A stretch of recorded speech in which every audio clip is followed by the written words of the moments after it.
Jeff Chen works in a downtown Portland, Oregon laboratory.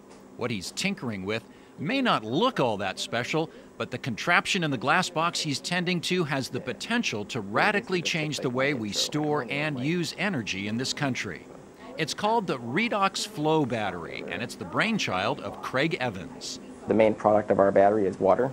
That's right, water, along with table salt and iron chips, forming a brand new type of battery for large industrial-scale storage of electricity. And so when you look at lithium-ion batteries or you look at your lead-acid batteries that you would typically use in your car, they're very expensive and they don't have long life. And so when you're doing grid-scale storage, you want something that's going to operate for 20 years and it's going to be very inexpensive to put in. You're going to have a quick payback. And so iron's cheap. And a redox flow battery is something that's scalable for the grid, and so the two married together are a perfect pair. The redox battery can allow electric utilities to store excess energy on a massive scale when production is high, and then use that energy when production is low, saving money and energy. But first, Craig must prove the technology works, which he has, and can be scaled up to work in real-world situations, which he and co-founder Julia Song are in the process of doing.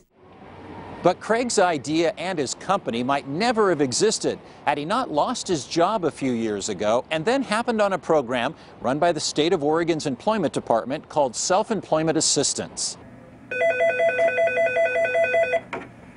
Workforce Employment, this is Pat. May I help you? Pat Sanderlin helps run the program. It works like this. Someone who has lost their job through no fault of their own applies to the program. The person supplies a business plan and other key information, and if Pat and the other technicians agree, the claimant can continue receiving unemployment checks, doesn't have to look for work, and can pocket any money they make by starting their own business. Pat says it's a good deal for the state, too. They took all the risk. They put their money into it.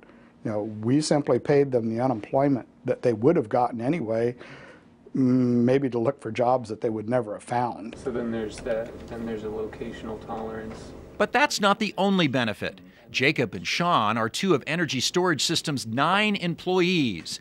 Craig Evans took the money he received for unemployment and used it to help hire staff, taking more men and women off the unemployment lines, effectively multiplying the effects of the SEA program. It feels good to be able to hire mechanical engineers that are degreed that are having a hard time finding work. Back to Jeff Chen at the Energy Storage Systems Lab, the company's landed some pretty big grants and has installed small systems in California and Hawaii. Now they're gearing up for a round of venture capital, and ultimately, Craig wants to be picked up by a large company who will have the resources to turn his simple idea of a cheap battery that stores a lot of energy into something that could literally change the world. In Portland, Oregon, I'm Tom Fuller reporting.